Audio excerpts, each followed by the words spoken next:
हे नारायण, हे वासुदेव। अरे ब्रह्मा जी, आप कहिए, कैसे आना हुआ?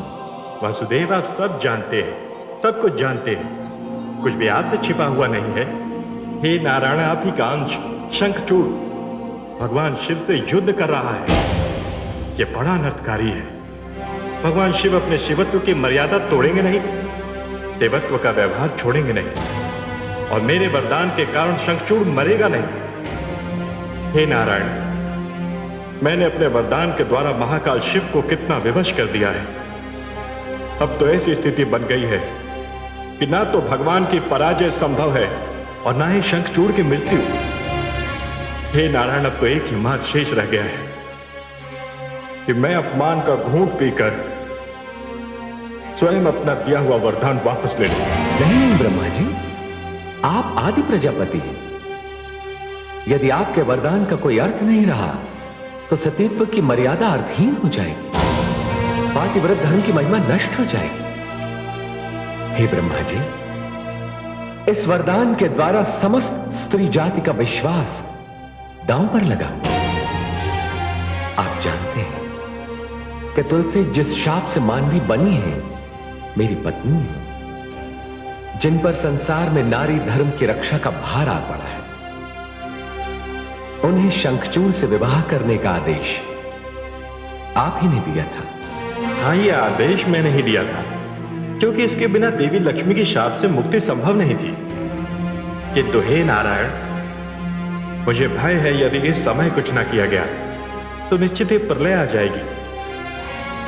नहीं ब्रह्मा जी, मैं ऐसा कुछ नहीं होने दूंगा। शाप और अभिशाप की इस कथा को सम्मान देते हुए मैं इसे मोड़ दूंगा। सृष्टि पर संकट नहीं आने दूंगा। मैं शिव जी के सम्मान को भंग नहीं होने दूंगा और वरदान की गरिमा भी समाप्त नहीं होने दूंगा। अब समय आ गया है ब्रह्मा जी, शंखचूड़ की गति और गतिविधियों पर अंकुश लगाने। अर्थात नारायण, अर्थात शंखचूड़ को भगवान शिव के ही हाथों मरना होगा। यह महाकाल की गरिमा का प्रश्न है और यही नियति का लेख। किंतु हे नारायण, इसके लिए तो आपको वो करना होगा जो आपने कभी नहीं किया। क्यों ब्रह्मा जी? जन कल्याण के लिए मैंने क्या नहीं किया?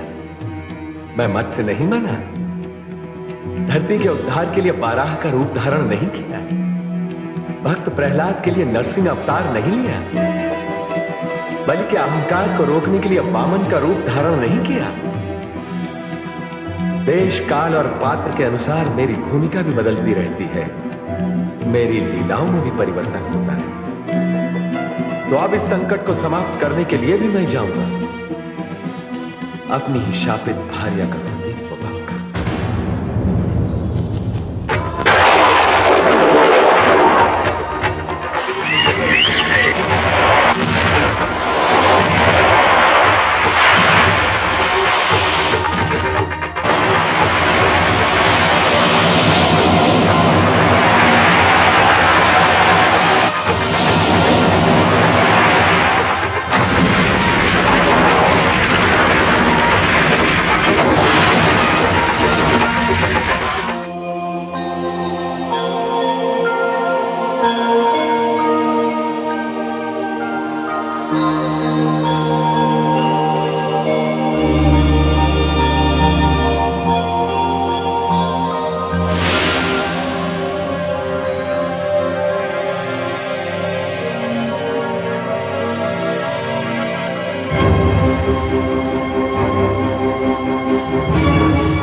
हे नारायण, हे वासुदेव, ये क्या हो रहा है?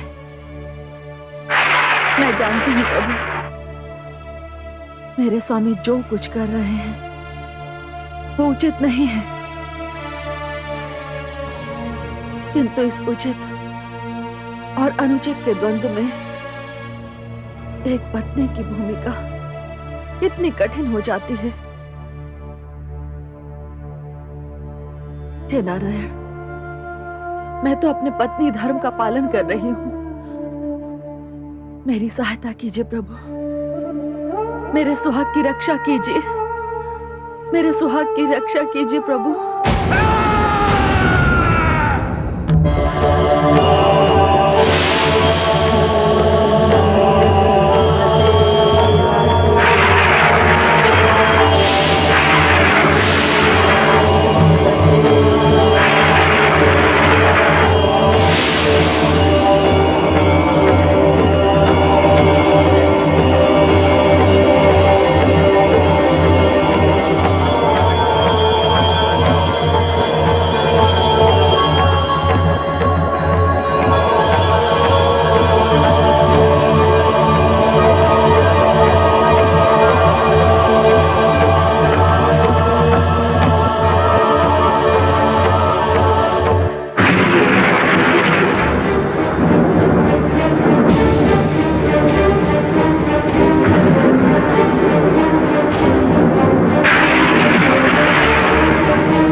युद्ध से मेरा ध्यान भंग करने के लिए वातावरण बदलने की आवश्यकता पड़ गई। नहीं शंखचूड़ नहीं, तेरे सर पर काल मंडरा रहा है। तुझ में जो अहंकार है, जो अभिमान है, वो तुझे अपने भीतर झांकने नहीं देता।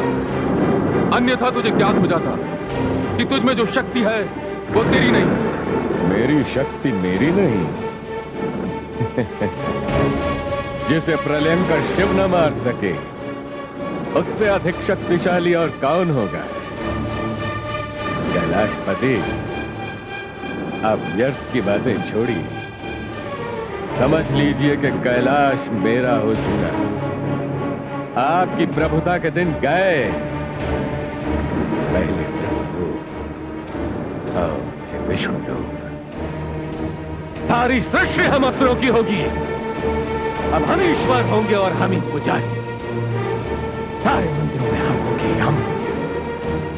हर मंदिर में हमारा अधिकार होगा, हमारी पूजा होगी। अरे अभिमानी, समझता क्यों नहीं? तू और तेरी सारी शक्तियां एक शाप का परिणाम है। तू स्वयं एक शाप की देन है। तुम्हारा विवाह ही तुम्हारे संहार का प्रारंभ था। जिस अग्नि के साथ फेरे लेकर तुमने विवाह किया था, वो तुम्हारी चिता की आग थी जो सुलग रही थी और अब लपटों में बदलने वाली है। ये अभिमान भरे शब्द तेरे अंतिम शब्द थे। ये युद्ध तेरा अंतिम युद्ध है। तेरे जैसे सहस्त्रों शंखचूड़ भी भगवान शिव के चरणों की धूल के बराबर नहीं। शक्ति मुझे शिव पर विजय प्राप्त करने से नहीं रोक सकती। अरे मूर्ख, तू जो अब तक जीवित है वो तेरी पत्नी के पातिव्रत धर्म के कारण है। तूने तो अपने अभिमान के कारण अपनी पत्नी के व्रत को भी निष्फल कर दिया। अब तेरे पाप का प्रायश्चित तुलसी के कारण किसी और को करना पड़ेगा।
भगवते वासुदेवाय।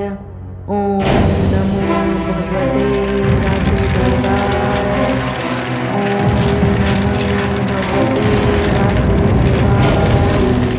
ओम नमो भगवते वासुदेवाय।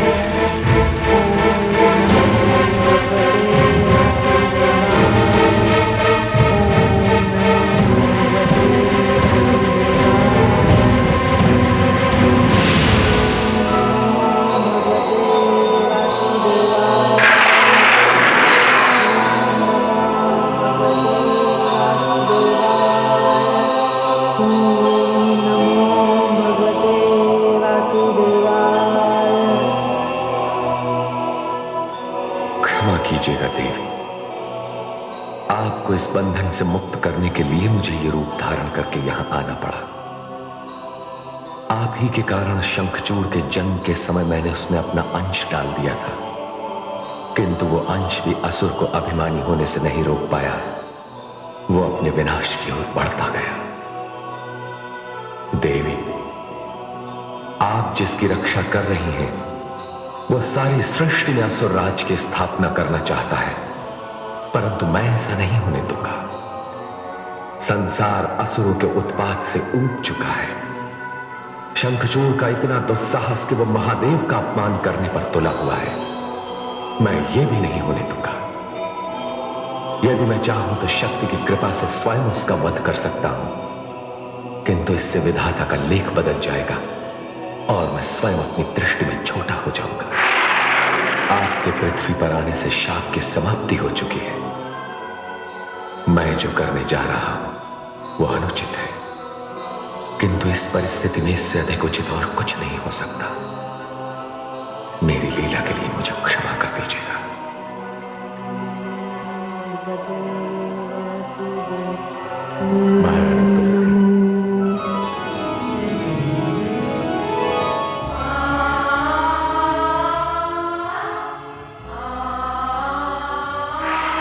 स्वामी, स्वामी आप? विजय महारानी तुलसी, विजय विजय प्राप्त हुई है आपके स्वामी को। कैलाश के मार्ग से शिव की सेनाएं पीछे हटने लगी हैं। अपनी पराजय को देखते हुए स्वयं शिव कहीं समाधि में लीन हो गए हैं। सच सच सच स्वामी? हाँ महारानी, हाँ। अब आप अपना व्रत समाप्त कीजिए। मैं आपको यही शुभ समाचार देने के लिए ही तो यहाँ आया हूँ। स्वामी, व्रत तो आज संध्या काल तक चलेगा, तब जाकर समाप्त होगा। महारानी, जब इच्छा पूर्ण हो गई तो फिर व्रत कैसा? देखिए महारानी, मेरे पास समय बहुत कम है, मुझे वापस जाना है, किंतु उस विजय के दर्शन के लिए मैं आपको अपने साथ ले चलूंगा। लीजिए ये जल, इसका पान कर 6 मास वाले व्रत का उद्यापन कीजिए। सोच क्या रही है महारानी? कुछ प्रहर पहले व्रत समाप्त कर देने से उसकी महत्ता कम नहीं हो जाती। इसके अतिरिक्त पति का वचन भी तो कुछ होता है।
स्वामी, मैंने अपना व्रत तोड़ दिया। अब आप रणभूमि की ओर जाइए, जहां विजय आपकी प्रतीक्षा कर रही है। मैं भी राजधानी लौट जाती हूँ। मैं वहीं आपके आगमन की प्रतीक्षा करूंगी। हमारा मधुर मिलन तो अभी शेष है।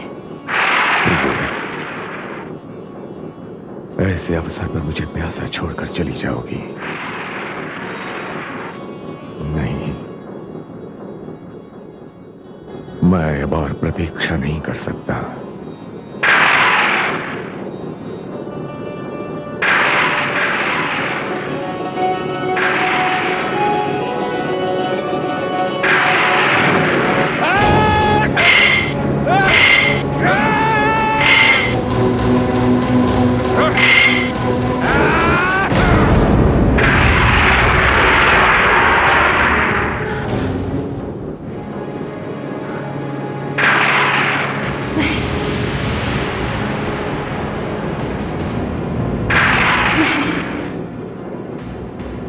नहीं, तुम मेरे स्वामी नहीं हो।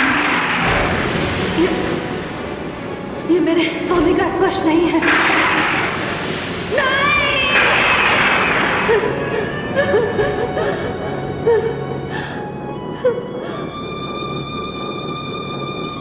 ये मेरे स्वामी का स्पर्श नहीं है।